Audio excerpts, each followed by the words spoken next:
آواز نہ نکلے سسکیوں کی، از قلم علی آتش، قسط 214۔ پوری رات کروٹیں لینے کے بعد اس کی آنکھ صبح صادق کھل گئی تھی۔ اس نے وقت دیکھا تو فجر کی نماز کا وقت ہو رہا تھا۔ اٹھنے سے پہلے اس نے کروٹ موڑ کر شایان کے چہرے کو دیکھا۔ اٹھتے ہی اس کی آنکھوں میں پھر سے آنسو بھر آئے تھے۔ یہ کیسا مشکل وقت اس کی زندگی میں آ گیا تھا کہ ایک طرف اس کا شوہر مالی پریشانی میں تھا اور دوسری طرف لیزا سخت بیمار تھی۔ وہ کیا کرے؟ اس نے تو سوچا تھا کہ وہ اپنا مسئلہ شایان کو بتائے گی تو وہ ضرور حل ہو جائے گا، لیکن شایان کے پاس تو خود پیسے نہیں تھے۔ وہ خود اپنے کاروبار میں انویسٹ کرنے کے لیے پیسوں ہی کی وجہ سے پریشان تھا۔ رات کو اس کے چہرے پر کتنی پریشانی تھی۔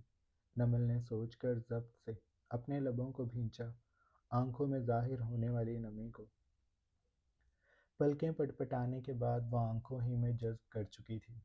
بہت احتیاط سے اٹھنے کے بعد بھی شایان نے خمار آلود آنکھوں کو کھول لیا تھا۔ اس نے نمل کی کلائی کو پکڑا۔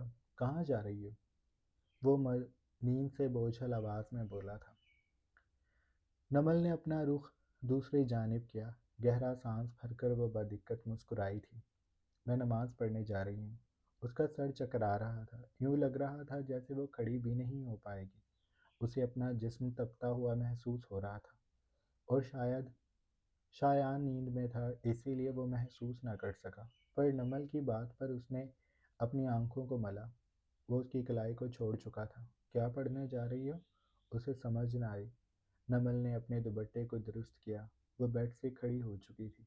جوتوں کو پہن کر وہ دوبارہ بولی، میں نماز پڑھنے جا رہی ہوں۔ شایان نے دھیرے سے شانے اچکائے۔ ٹھیک ہے، وہ کہہ کر کروٹ لینے لگا تھا کہ نمل بولی، میں آپ کے لیے بھی دعا کروں گی۔ شایان نے اس کی جانب چہرہ کیا۔ بے حد محبت سے دیکھتے ہوئے وہ بولا، تم میری بہت اچھی بیوی ہو، آئی لو یو۔ وہ کہہ کر کمبل کو اوپر کرتا سو چکا تھا۔ نمل نے گیلی سانس اندر کھینچی۔ اتنی پریشانی کے باوجود بھی یہ شخص صرف اس کی وجہ سے مسکرا رہا ہے۔ نمل اپنے دکھ کے سہارے مدھم قدم اٹھاتی باتھ روم میں چلی گئی تھی۔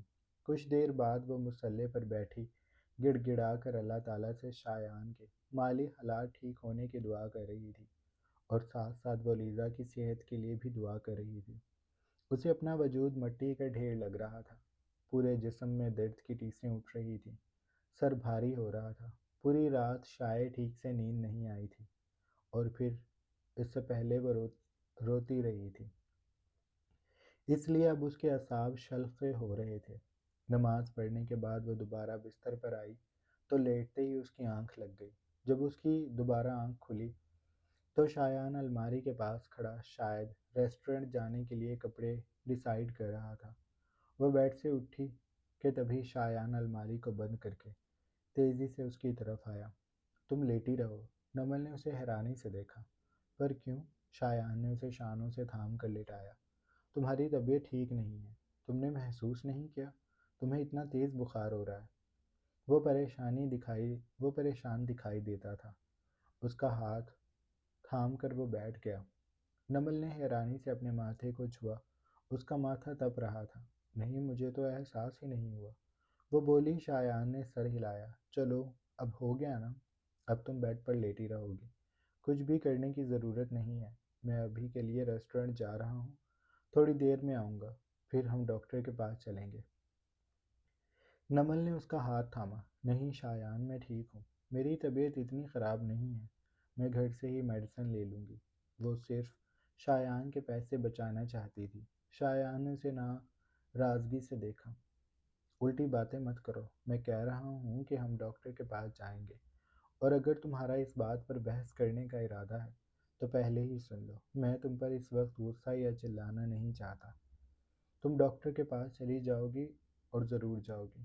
میں تھوڑی دیر میں ریسٹورنٹ سے آ جاؤں گا، اور تب تک تم بیڈ پر سے نہیں اٹھو گی۔ میں ملازمہ کو تمہاری ڈیوٹی پر کھڑا کر کے جاؤں گا۔ اگر تم بیڈ سے ہلیں بھی تو وہ مجھے کال کر دے گی، پھر دیکھنا میں آ کر تمہارا کیا حال کروں گا۔ وہ اسے وارننگ دیتا ہوا کھڑا ہو گیا تھا۔ نمل اٹھنے لگی تو شایان نے اسے آنکھیں دکھائی، تو وہ دوبارہ تیزی سے لیٹ گئی۔ شایان مجھے آپ سے بات کرنی ہے۔ شایان نے سر دائیں بائیں ہلایا۔ لیکن مجھے فی الحال تم سے کوئی بات نہیں کرنی۔ تم فی الحال آرام کرو۔ میں تیار ہو کر ریسٹورنٹ جا رہا ہوں۔ جو بھی بات کرنی ہے میں آ کر کروں گا۔ تب تک تم اچھے بچوں کی طرح لیٹی رہو۔ بریک فاسٹ آ رہا ہے، اسے بغیر نخرے کیے کھا لینا۔ وہ کہہ کر دوبارہ الماری کی طرف چلا گیا تھا۔ نمل پھر سے بیڈ سے اٹھنے لگی تو وہ ادھر سے ہی چلایا، میں تمہیں کہہ رہا ہوں بیڈ سے مت اٹھو۔ وہ اتنی زور سے بولا تھا کہ نمل کانپ کر جلدی سے بیڈ پر لیٹ گئی۔ اس نے کمبل بھی اپنے اوپر ڈال لیا تھا۔ نہیں اٹھوں گی۔ شایان نے دھڑام سے الماری کا دروازہ بند کیا اور زبردستی مسکراتے ہوئے بولا، ویری گڈ۔ وہ کہہ کر باتھ روم میں چلا گیا تھا۔ نمل کو بریک فاسٹ کروانے کے بعد وہ اس کے گالوں پر بوسے دیتے ہوا کھڑا ہوا۔ اچھا اب میں جا رہا ہوں، تم پلیز میری بات مان لینا، یہاں سے باہر مت جانا، بیڈ پر لیٹی رہنا، میں آدھے گھنٹے میں آ جاؤں گا، ایک دو کام ہیں جو ضروری ہیں، پھر میں بس آ رہا ہوں۔ نمل نہ چاہتے ہوئے بھی اس کی بات مان گئی۔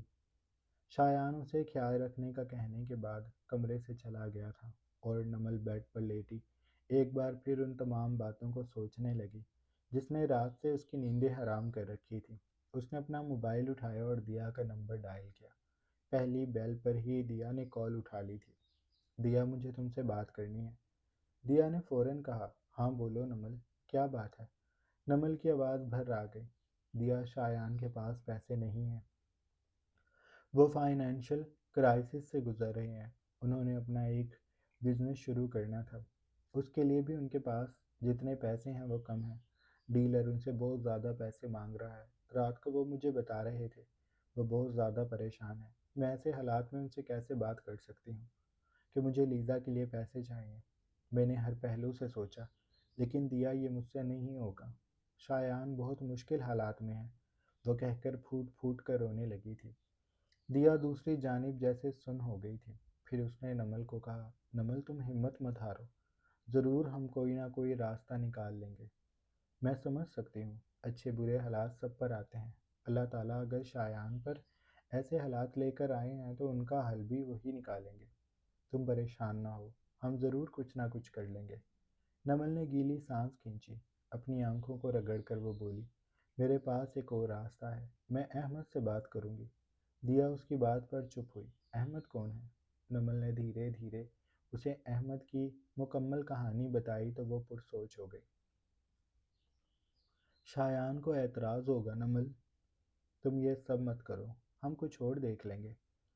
نمل نے سر نفی میں ہلایا، یہی آخری راستہ ہے دیا، اور میں یہ سب کرنا چاہتی ہوں، میں شایان کو بعد میں کلیئر کر دوں گی، لیکن ابھی اگر میں نے ان سے اپنی پریشانی کہی تو وہ زیادہ پریشان ہو جائیں گے، میں نہیں چاہتی کہ وہ میری وجہ سے اور پریشان ہوں۔ میں ردھم سے مدد مانگ سکتی تھی، لیکن اب میں اس سے بھی کچھ نہیں کہہ سکتی، میں اپنے شوہر کی عزت خراب نہیں کرنا چاہتی، ہمارے گھر پر اگر برے حالات ہیں تو مجھے خاموش رہنا چاہیے، میں ردھم سے پیسوں کی امداد نہیں لے سکتی، ایسے میرے شوہر کی عزت کم ہوگی۔ دیا اس کی ساری باتیں سمجھ رہی تھی، اسی لیے اس نے کہا، چلو ٹھیک ہے، ہم سب مل کر کچھ نہ کچھ کر لیں گے، تم احمد سے بات کر لو اور زیادہ پریشان مت ہو، شایان کا کاروبار پھر سے ٹھیک ہو جائے گا۔ نمل نے سر ہلایا اور کال بند کر دی، وہ اپنے چہرے کو ہاتھوں میں چھپا کر بیٹھ گئی تھی۔ یہ کیسی مشکل آ پڑی تھی اس پر، جہاں ہر طرف اندھیرا ہی اندھیرا تھا، لیکن اسے ہمت نہیں ہارنی تھی۔ شایان اپنے کہنے کے مطابق 1.5 گھنٹے بعد ہی ریسٹورنٹ سے واپس آ گیا تھا۔ وہ اسے ڈاکٹر کے پاس لے کر گیا۔ مکمل چیک اپ کروانے کے بعد وہ دونوں جب گھر واپس لوٹے تو شایان اس کے سامنے بیٹھا دوائیاں کھلا چکا تھا، اور اب نمل کے ہاتھ کو تھام کر وہ بولا، تم مجھے رات سے پریشان لگ رہی ہو، کوئی مسئلہ ہے تو تم مجھے بتا سکتی ہو، رات تک تم بالکل ٹھیک تھی اور اب تمہیں اتنا تیز بخار ہو رہا ہے۔ نمل میری پیاری، اگر کوئی بات ہے تو بتا دو، وہ پیار سے اس کے ہاتھ کی پشت کو سہلاتے ہوئے بول رہا تھا۔ نمل کا دل کیا وہ پھوٹ پھوٹ کر رو دے، لیکن اس نے خود کو قابو میں کرتے ہوئے کہا، میری طرف سب ٹھیک ہے، بس میں یہ کہہ رہی تھی میں یونیورسٹی چلی جایا کروں۔ شایان اس کی بات پر حیران ہوا، اسے اس بات کی توقع نہیں تھی۔ تم یونیورسٹی جا کر کیا کرو گی؟ اس نے ایسے کہا جیسے نمل کا وہاں جانا ممنون ہو، میں وہاں پڑھتی پڑھنے جاتی تھی شایان۔ شایان نے سر ہلایا۔ ہاں تو اب پڑھنے کی کیا ضرورت ہے؟ نمل نے اس کی بات پر کہا۔ مجھے ڈگری چاہیے۔ شایان نے ناک سے مکھی اڑائی۔ تمہیں کون سی ڈگری چاہیے مجھے بتا دو، وہ تمہیں گھر بیٹھے ہی مل جائے گی۔ ایسے خوار ہونے کی ضرورت نہیں ہے، آرام سے گھر رہو۔ نمل نے اسے بے چینی سے دیکھا۔ اگر وہ یونیورسٹی نہیں جائے گی تو احمد سے کیسے بات کرے گی؟ شایان میں پڑھ لکھ کر کچھ بننا چاہتی ہوں۔ شایان نے بھویں سکیڑ کر اسے دیکھا۔ میری بیوی بن گئی ہو نا، کافی ہے۔ اس بات کو اعزاز سمجھو۔ اب تمہیں مزید کچھ بھی نہیں بننا۔ وہ ماحول کو خوشگوار بنانے کے لیے شرارت سے بولا تو نمل نے اسے منت سے دیکھا۔ شایان میں یونیورسٹی جانا چاہتی ہوں، میں پڑھنا چاہتی ہوں، پلیز مان جائیں۔ میں صبح بھی یہی کہنے والی تھی کہ مجھے یونیورسٹی جانا ہے۔ میرا بس چلتا تو میں آج سے ہی جوائن کر لیتی۔ میں نے پہلے ہی بہت چھٹیاں کر لی ہیں، لیکن اب مزید نہیں کرنا چاہتی۔ میں اب یونیورسٹی ریگولر جاؤں گی، اس نے جیسے فیصلہ سنایا۔ شایان چند پل اس کا چہرہ دیکھتا رہا، پھر بولا، نمل تمہیں کوئی ضرورت نہیں ہے خود کو خوار کرنے کی۔ تمہیں اگر کسی چیز کی ضرورت ہے تو تم مجھے بتاؤ، اور اگر تم ٹائم پاس کرنے کے لیے یونیورسٹی جانا چاہتی ہو تو میں اس کا کوئی اور حل نکال لوں گا۔ میری شہر میں بہت سی جاننے والی ہیں، وہ پورا دن پھرتی ہیں، شاپنگ، ہوٹلنگ، ڈرائیونگ، یہ سب ان کا شوق ہے۔ تم ان کے ساتھ رہو، زندگی کو انجوائے کرو، میں ہوں نا۔ نمل کو دوبارہ رونا آ گیا۔ اس کا شوہر اس کے سامنے کتنا مضبوط بن رہا ہے، لیکن کیا وہ نہیں جانتا کہ شایان اندر ہی اندر کتنا پریشان ہے؟ وہ ایسی بیوی ہرگز نہیں بنے گی جو شوہر کی چمڑی ادھیڑ کر بھی خوش نہیں ہوتی اور اسے صرف اپنی خوشیوں سے مطلب ہوتا ہے، بلکہ نمل تو ایسی بیوی بنے گی جو اپنے شوہر کا ساتھ دے گی، چاہے تھوڑا یا زیادہ، وہ شایان کا ضرور ساتھ دے گی۔ وہ یونیورسٹی جائے گی، پڑھ لکھ کر کچھ بن جائے گی، پھر وہ اپنا بزنس شروع کر لے گی، شایان کے بزنس میں مدد کرے گی، اسے مالی فائدہ پہنچایا کرے گی۔ اس نے اپنے آپ کو شایان کو پیسوں سے بھرا بیگ خوش دلی سے دیتے ہوئے دیکھا تو وہ مسکرانے لگی۔ شایان اس کے بدلتے تاثروں کو حیرت سے دیکھ رہا تھا۔ اس نے نمل کے سامنے چٹکی بجائی تو وہ ہوش میں آئی۔ اس کے خیالوں میں سے سب کچھ ٹھیک ہو گیا تھا، لیزا بھی بالکل ٹھیک تھی اور شایان کے مالی حالات بھی ٹھیک ہو گئے تھے۔ تم کیا سوچ رہی ہو؟ نمل نے سر جھٹکا۔ کچھ نہیں، میں مستقبل کے بارے میں سوچ رہی تھی۔ شایان خوشی سے آگے ہوا۔ ہمارے بچوں کے بارے میں؟ نمل نے اسے ناراضگی سے دیکھا۔ ابھی ہمیں بچے نہیں چاہیے۔ شایان کا جیسے دل ٹوٹ گیا۔ کیوں نہیں چاہیے؟ ہمیں تو چاہیے، بلکہ مجھے تو چاہیے۔ میں نے تو تمہیں بتایا تھا نا، مجھے کافی سارے بچے چاہیے۔ نمل نے اس کا ہاتھ پکڑا۔ پر ابھی نہیں، ابھی مجھے کچھ بننا ہے۔ شایان اس کی بات پر جھنجھلا گیا۔ میرے بچوں کی اماں بن جانا، میری بیوی بن گئی ہو، اور کیا بننا چاہتی ہو تم؟ نمل نے دوبارہ سے انہی ناراض نگاہوں سے دیکھ کر کہا، میں اپنی زندگی میں کچھ کرنا چاہتی ہوں، مجھ سے شادی کر لی، کیا یہ کافی نہیں ہے؟ شایان چلایا تھا۔ نمل اس کی باتوں سے اب اکتا رہی تھی۔ شایان، میں نوکری کے بارے میں بات کر رہی ہوں، میں پڑھ لکھ کر نوکری کرنا چاہتی ہوں۔ شایان کی شہد رنگ آنکھوں میں سنجیدگی دکھائی دینے لگی۔ تمہیں نوکری کرنے کی ضرورت نہیں ہے، مجھے نہیں پسند کہ تم خوار ہو، میں ہوں نا۔ تمہیں کیا چاہیے؟ میں تم سے بار بار یہی پوچھ رہا ہوں۔ ایک دم سے تمہیں کیا ہو گیا ہے؟ کیوں تمہارے اعصاب پر یہ نوکری سوار ہو گئی ہے؟ رات سے میں تمہیں بہت بدلا ہوا دیکھ رہا ہوں نمل۔ میں تم سے آخری بار پوچھ رہا ہوں، کوئی بات ہے تو تم مجھے بتا دو، اور اگر بعد میں مجھے پتہ چلی تو میں تمہارے ساتھ بہت برا سلوک کروں گا۔ نمل نے بڑی ہی محبت سے اس کے ہاتھ کو پکڑا، تھپکتے ہوئے اس کی آنکھوں میں اتنے اعتماد سے دیکھا کہ شایان کو خود پر ہی شک ہونے لگا کہ وہ غلط سوچ رہا ہے۔ شایان، ایسا کچھ بھی نہیں ہے، میں بالکل ٹھیک ہوں، بس میں یونیورسٹی جانا چاہتی ہوں۔ آپ پلیز مان جائیں، میں آپ سے ریکویسٹ کر رہی ہوں۔ شایان نے فی الحال کے لیے اس بات کو ٹال دیا۔ اچھا ٹھیک ہے، اس بارے میں بعد میں بات کریں گے، تم ابھی آرام کرو، مجھے آفس واپس جانا ہے، میں شام میں جلدی آنے کی کوشش کروں گا۔ نمل نے اس کے اٹھتے ہوئے کہا، اگر میں شام تک بہتر محسوس کرنے لگ جاؤں تو کیا میں یتیم خانے چلی جاؤں؟ کل میں لیزا سے نہیں مل سکی تھی، میں اس سے آج ملنا چاہتی ہوں، اور میں اسے آج ہی ملوں گی۔ پلیز شایان، انکار مت کیجیے گا۔ شایان نے اسے بے بسی سے دیکھا۔ نمل تمہاری طبیعت خراب ہے، ہم لیزا کو گھر لے آتے ہیں۔ نمل کو جیسے اس کی بات پر کرنٹ لگا۔ وہ اب شایان پر یہ بھی ظاہر نہیں ہونے دے گی کہ لیزا بیمار ہے اور اس کی بیماری کی نوعیت کیا ہے۔ نہیں شایان، میں وہاں خود جاؤں گی۔ نمل تم بلا وجہ ضد کر رہی ہو، طبیعت ٹھیک ہو جائے پھر چلی جانا، میں نے تمہیں پہلے کہیں جانے سے روکا ہے؟ نمل بستر سے کھڑی ہو گئی۔ شایان میں ٹھیک ہوں، مجھے کچھ بھی نہیں ہوا۔ آپ سے شادی سے پہلے مجھے اس سے زیادہ تیز بخار ہوتا رہتا تھا، لیکن میں کام پر بھی جاتی تھی اور یونیورسٹی بھی۔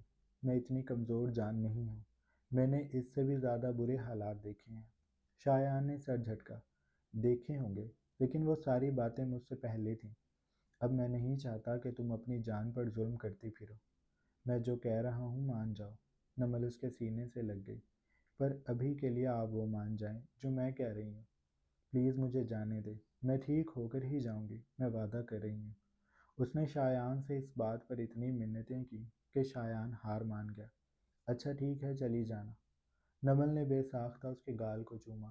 آپ بہت اچھے ہیں شایان، میں اب جلدی سے ٹھیک ہو جاؤں گی۔ میں نے دوائی لے لی ہے نا، تھوڑی دیر آرام کروں گی پھر میں ٹھیک ہو جاؤں گی، وہ پورے اعتماد سے بولی۔ شایان بس اسے دیکھ کر رہ گیا۔ پتہ نہیں وہ اس لڑکی کو کب سمجھنے لگے گا، لیکن وہ نمل کو دوبارہ لیٹنے کا کہہ کر خود ریسٹورنٹ چلا گیا تھا۔ عصر کے ڈھلنے پر وہ ڈرائیور کے ساتھ یتیم خانے آ گئی تھی۔ شایان کو اس نے کال کر کے بتا دیا تھا۔ وہ ابھی بھی اسے باہر جانے نہیں دینا چاہتا تھا، لیکن نمل کی ضد نے اسے مجبور کر دیا تھا۔ البتہ اجازت دیتے ہوئے اس کا لہجہ برہم سا تھا۔ ہاں چلی جاؤ، تم نے کبھی میری کوئی بات مانی ہے جو آج مانو گی؟ تمہارے جو دل میں آئے کرو، اس نے کہہ کر فون رکھ دیا تھا۔ ان کو تو میں شام میں منا لوں گی، خیر ابھی میں چلتی ہوں، وہ خود سے کہتی یتیم خانے آ گئی تھی۔ جب وہ دیا اور فاخر سے ملی تو دیا اس کے گلے لگتے ہی چونک گئی۔ نمل تمہیں تو بہت تیز بخار ہے۔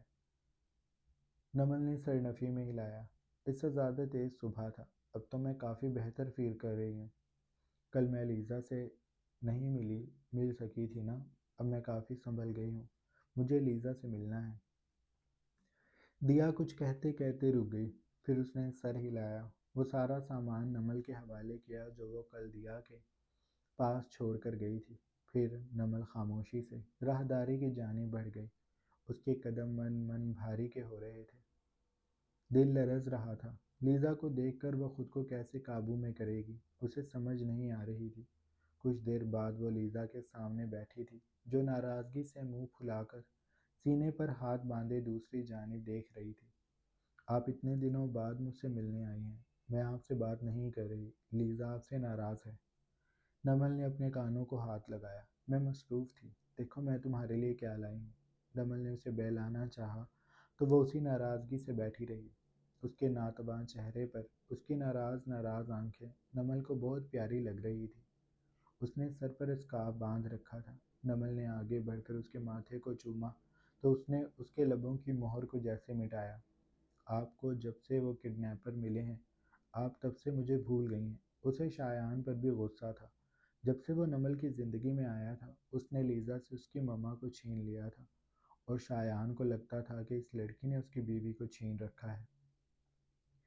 نمل نے زبردستی لیزا کو اپنی طرف کیا۔ بہت احتیاط سے اسے اپنی گود میں بٹھاتے ہوئے وہ بولی، نہیں ایسی بات نہیں ہے، میں تمہیں بالکل بھی نہیں بھولی تھی، بس میں کچھ دنوں سے مصروف تھی اس لیے نہیں آ سکی۔ میں دیا سے تمہارے بارے میں پوچھتی رہتی تھی، لیکن آپ مجھ سے ملنے تو نہیں آتی تھی نا۔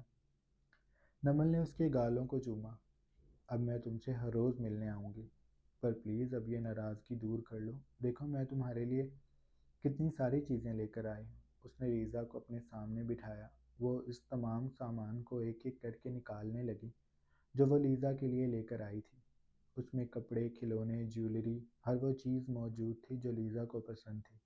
لیزا ان ساری چیزوں کو دیکھ کر خوش ہو گئی تھی، لیکن پھر وہ اداسی سے بولی، آپ کو پتہ ہے ماما، میری آج کل طبیعت ٹھیک نہیں ہے، مجھ سے زیادہ کھیلا بھی نہیں جاتا، میں بہت زیادہ تھک جاتی ہوں، مجھے بہت درد ہوتا ہے۔ وہ معصومیت سے نمل کو اپنی بیماری کے بارے میں بتانے لگی۔ دیا آنٹی مجھے باہر کھیلنے بھی نہیں جانے دیتی۔ پہلے میں چپکے سے چلی جاتی تھی، لیکن اب وہ مجھ پر بہت زیادہ سختی کرتے ہیں۔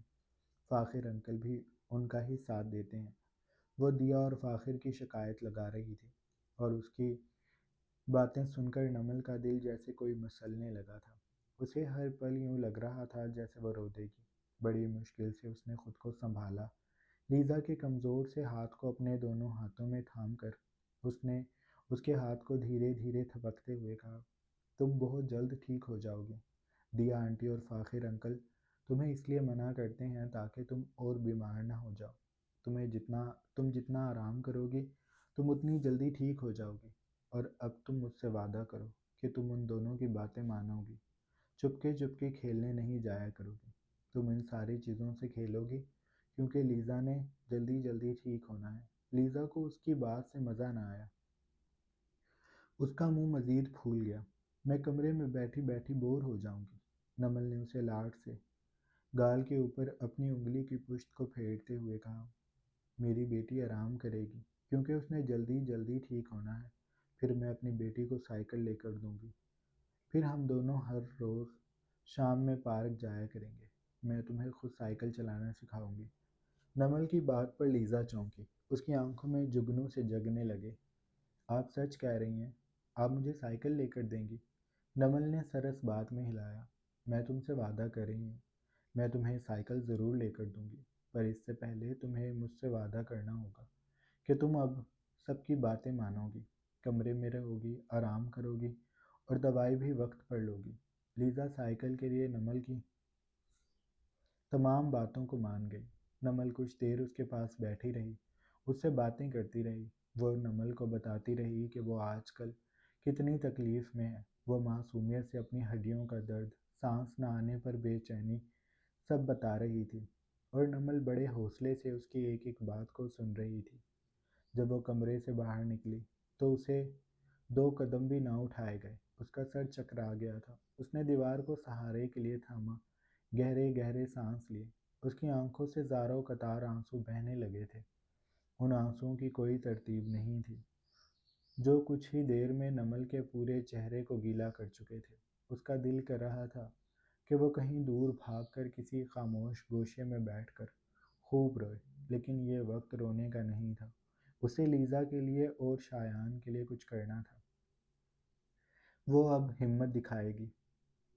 اسے احمد کی بات یاد تھی کہ اگر وہ ماڈلنگ کو اپنا پروفیشن بنا لے تو وہ بہت آگے جائے گی، اور کون نہیں جانتا تھا کہ ماڈلنگ میں کتنا پیسہ ہے۔ اس کی سوچ سے زیادہ تو اسے احمد پے کر رہا تھا، اور اگر ایک بار وہ اسپاٹ لائٹ میں آ گئی تو پھر اسے کتنے لوگ اپروچ کریں گے، اس کے مالی حالات کتنے بہتر ہو جائیں گے، شایان کی بھی ساری پریشانیاں دور ہو جائیں گی، اور لیزا کا بھی علاج ہو جائے گا۔